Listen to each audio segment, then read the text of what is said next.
Zo zien we het nu altijd. Een kind dat te vroeg geboren wordt, gaat in een couveuse. En het grote probleem is dat hij dan lucht moet gaan ademen. Dus dat er zuurstof in de longen komt. En die longetjes die zijn nog helemaal niet rijp. En dan gaan de longblaasjes kapot. En ja, dat is eigenlijk een groot probleem. Want dan houden ze hun leven lang vaak longproblemen over. Een kunstbaarmoeder zou een oplossing zijn. Op de Dutch Design Week hangt dit voorbeeld van hoe het eruit kan zien. Het kindje zit dan in zo'n bol, wat dan een nepbaarmoeder is. Het kindje groeit in deze bollen.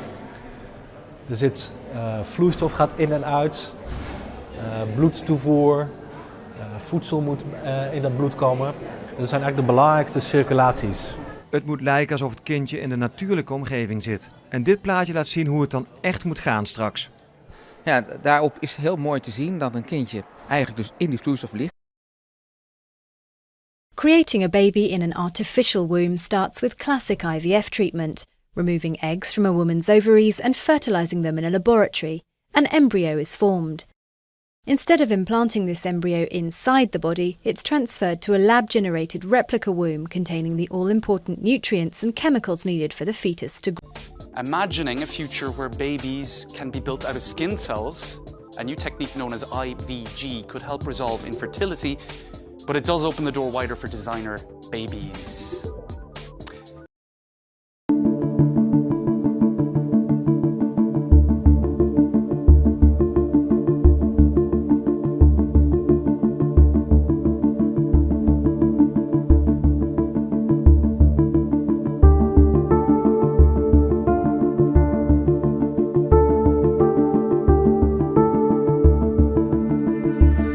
It's pretty obvious to say that life has an intrinsic desire to procreate.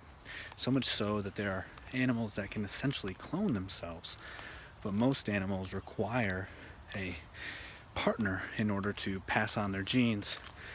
And this is done through sexual selection. And typically the female will pick the most resourceful and powerful of their kind to pass their genes along with, because it increases their odds of survival and longevity. Humans are no exception to this, and the way our sexual selection works is based on security, specifically food, shelter, and protection, the way it should be. Unfortunately, this has been convoluted to the point and distorted, where the most resourceful men in our current society are actually the most dependent on the system, because in order for them to get the food, shelter, and protection, they have to abide by the rules of the establishment. And the only thing that they're acquiring is a debt dollar. Because you have to understand that fiat currency, our current economic tool, the dollar, our financial tool, is debt based. Okay, so couple that with the detachment from nature, and it's all inverted. This is what's causing the fertility crisis across the realm or globe, whatever you want to call it. In Japan, they're dealing with this currently. Their population is top heavy. Not enough young people are having children, nor do they have the desire. There's a group of men who call themselves the herbivore men. They eat a plant-based diet. They don't want relationships and don't want to harm anybody or themselves, or they don't want anybody to harm themselves. But because every action has an equal and opposite reaction, there's a group of women there called the carnivore girls. Okay, and so America is going through something similar. A lot of countries are. But watching how nature is rebalancing itself is beautiful. And with that being said, it should be proof enough that we don't have an overpopulation issue. We actually have a population shortage.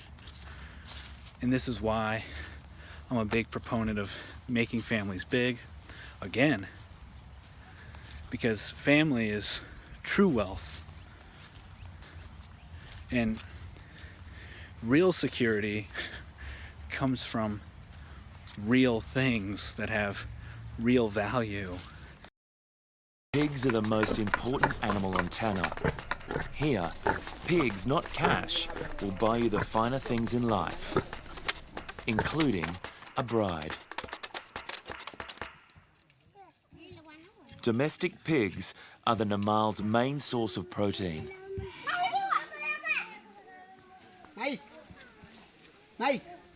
Will.